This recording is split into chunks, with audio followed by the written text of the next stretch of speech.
அன்னை தகவல் சேனலில் இன்றைக்கி என்ன பார்க்க போகிறோம் அப்படின்னா, கனரா வங்கியில் பணி அப்படின்னு சொல்லியிருக்காங்க.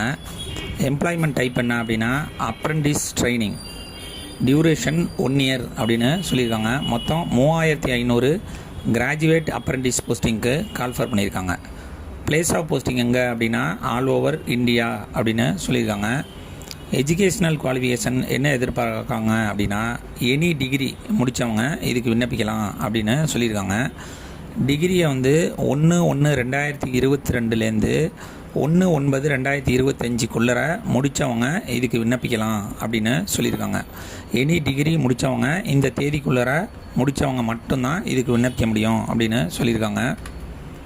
வயது வரம்பு என்ன கொடுத்துருக்காங்க அப்படின்னா 1/9/2025 அன்னைக்கு மினிமம், அதாவது 20 வயசுலேருந்து 28 வயசுக்குள்ளே இருக்கிறவங்க இதுக்கு விண்ணப்பிக்கலாம் அப்படின்னு சொல்லியிருக்காங்க. அதாவது 1/9/1997க்கு முன்னாடியோ அல்லது 1/9/2005க்கு பின்னாடியோ பிறந்தவங்க இதுக்கு விண்ணப்பிக்க முடியாது. இந்த தேதியில் பிறந்தவங்க விண்ணப்பிக்கலாம் அப்படின்னு சொல்லியிருக்காங்க. ஏஜ் ரிலாக்ஸேஷன் யார் யாருக்கெல்லாம் கொடுத்துருக்காங்க அப்படின்னா எஸ்சி எஸ்டி கேண்டிடேட்டாக இருந்தாங்க அப்படின்னா அவங்களுக்கு 5 வருஷம் ஏஜ் ரிலாக்ஸேஷன் கொடுத்துருக்காங்க. ஓபிசி கேண்டிடேட்டுக்கு 3 வருஷம் ஏஜ் ரிலாக்ஸேஷன் கொடுத்துருக்காங்க. இதுவே ஃபிசிக்கலி சேலஞ்சரு, ஜென்ரல் மற்றும் எக்கனாமிக்கலி வீக்கர் செக்ஷனாக இருந்தாங்க அப்படின்னா அவங்களுக்கு 10 வருஷம் ஏஜ் ரிலாக்ஸேஷன் கொடுத்துருக்காங்க. ஃபிசிக்கலி சேலஞ்சரு எஸ்சி எஸ்டி கேண்டிடேட்டாக இருந்தாங்க அப்படின்னா அவங்களுக்கு 15 வருஷம் ஏஜ் ரிலாக்ஸேஷன் கொடுத்துருக்காங்க. ஃபிசிக்கலி சேலஞ்சு ஓபிசி கேண்டிடேட்டாக இருந்தாங்க அப்படின்னா அவங்களுக்கு 13 வருஷம் ஏஜ் ரிலாக்ஸேஷன் அப்படின்னு சொல்லியிருக்காங்க.